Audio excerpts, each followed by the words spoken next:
Hi, my name is Mazna Al Mazroui and I'm a photographer.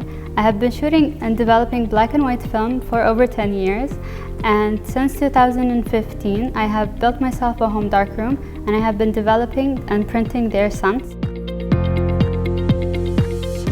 Today I'll walk you through how simple and easy it is to develop black and white film at home.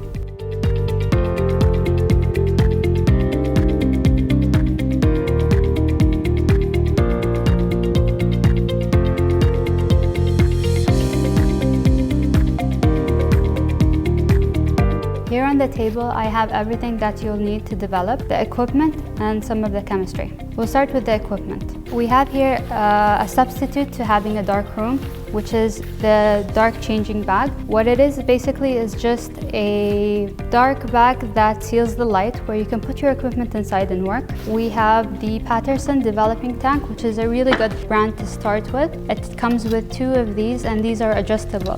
This one is for 35mm film. And here is for 120. Of course, you'll need your exposed roll of film, some clips to hang the film to dry, measuring cylinders, all sizes, timer. You can use either this timer I got from IKEA, or you can use the one you have on your film, some scissors. And the second part is the chemistry. You need three main chemicals to develop black and white film: developer, fixer, and stop bath. They come in concentrates and you have to dilute them with water so you can use them. Here we have the diluted versions. There's only one step that you will need to do in the dark bag, which is putting your film inside the developing tank. I have here a test roll that is very good for you to start with to get yourself familiar with the process, because it will be done in the dark and knowing your equipment beforehand is very convenient.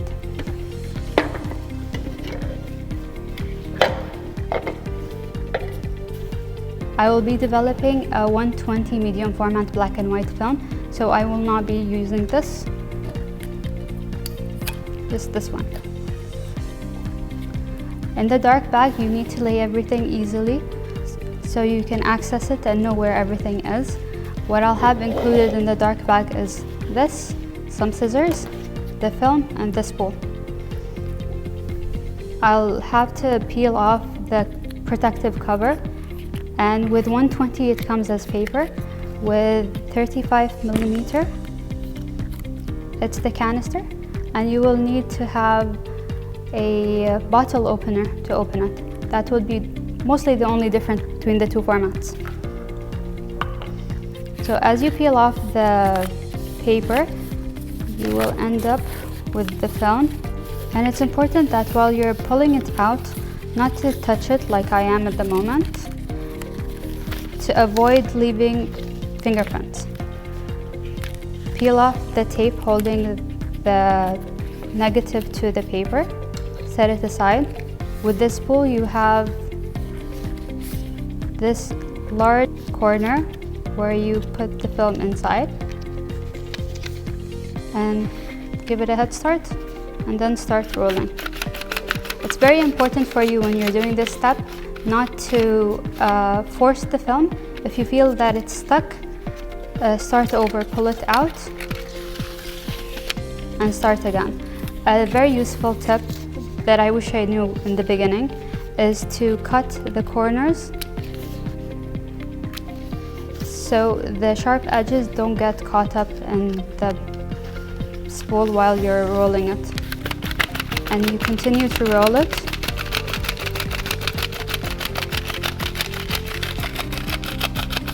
until you have the whole film inside. After that, you just put it here. Make sure it's completely at the bottom so when you pour the chemicals it actually fills up. Close it properly and you have to hear this click. So you know this is light tight and you can take it out of the developing bag. So now that we have everything set up inside, easy to remember in the dark, have your scissors in front of you and everything ready. Just close it up, and it comes with two protective layers. So it has to be completely light proof because the film is extremely light sensitive.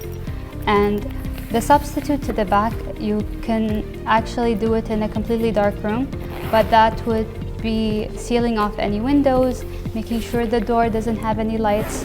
Light switches for the AC is also covered because the film is extremely sensitive.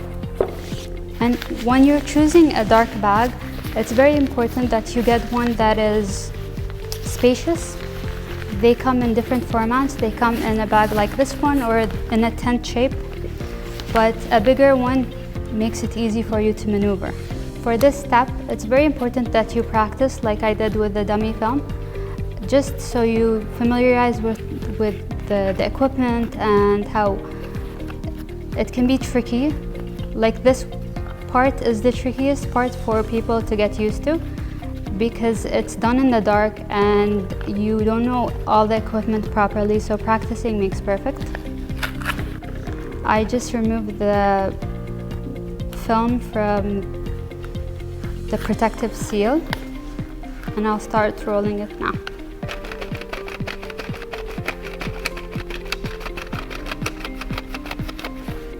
Covering the developing tank and making sure to hear the click so it's light tight. And now we can get it out and move to the chemistry.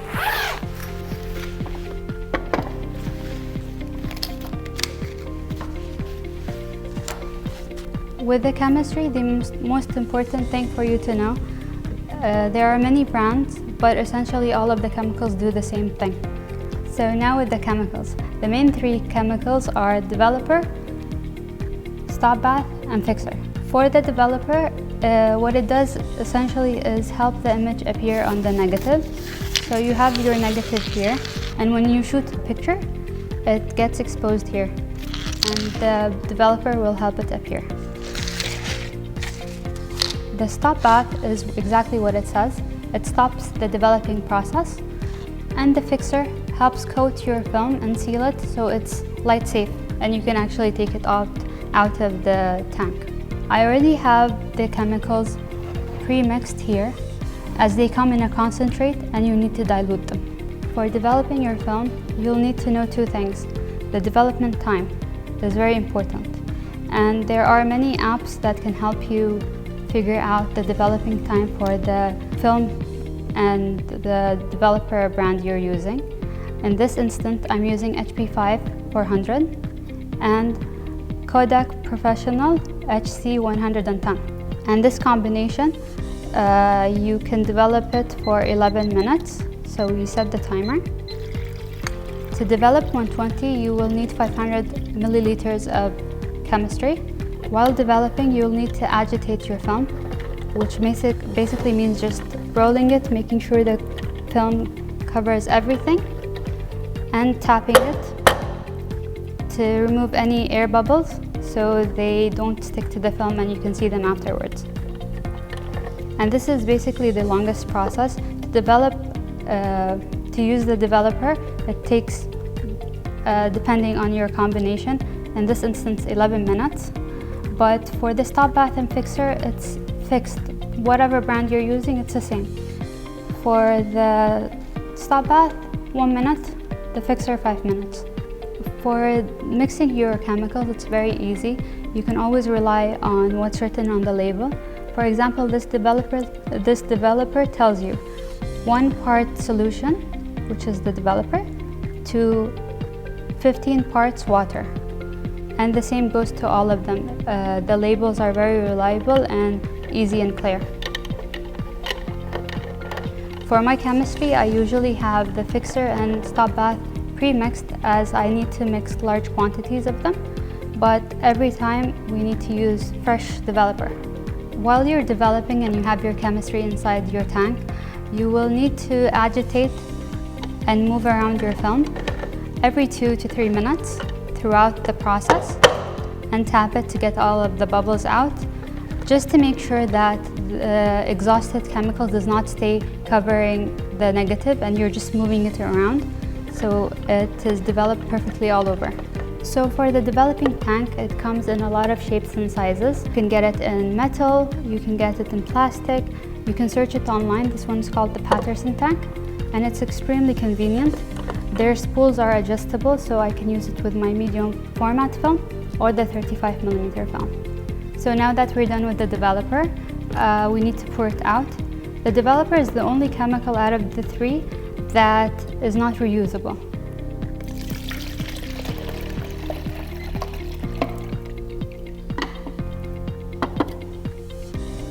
This brand of stop bath is extremely useful because as you use the chemicals over and over, they do get exhausted and you have to replace them. And with this one, it remains yellow unless you have used it exhaustively, and it turns blue when it's done.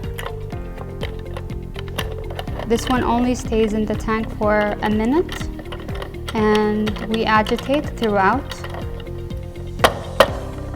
just to stop the chemical process of developing the film. What drew me to film photography is just the physical aspect of it.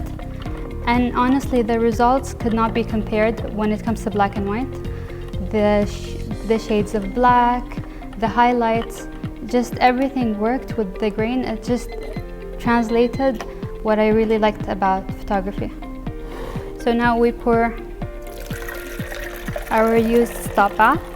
We can store it in a container that's airtight. And the final step is the fixer that is left inside for 5 minutes.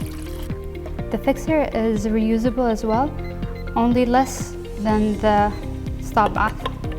And it's very important to keep it fresh. You use it 3 or 4 times and then you dispose of it, because it is the part where it seals the film and makes it light proof and helps archive your negatives longer. It ruins the pipes in the long run, but when I read about it, because the time I built my darkroom, it was right around the time we moved to a new house. And just that made me think, oh my God, do I want to ruin our permanent house pipes? Just factory-sized production will ruin, but small, like I do every week, 3-4 rolls, it's fine. Even though this is a traditional way of taking pictures and developing, it is very important for photographers to know. It is the essence of photography, and if you know how to use a manual film camera. So the fixer is done, we pour it out. And this is the part where we're just gonna wash the film with water. I usually do this beside a sink, but it can also be done in this method. Just pour a little bit of water, change it around. And at this point, your film is light sealed, so you can pull it out and see. You still need to wash it further, but you can see the images already. And keep pouring water until you're done with the 1 liter that we have here, just to make sure that none of the chemical residue is remaining, because that will affect the archival quality of your negatives. Even though this is a traditional method, it's very important for photographers to at least know it or experience it once. It changes the way you view images, and it is the essence of photography.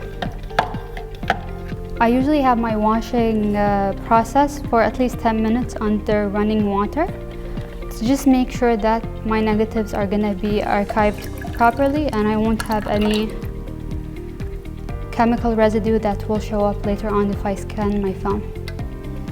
So now that we're done, we can actually remove the film from here and get a look at our negatives.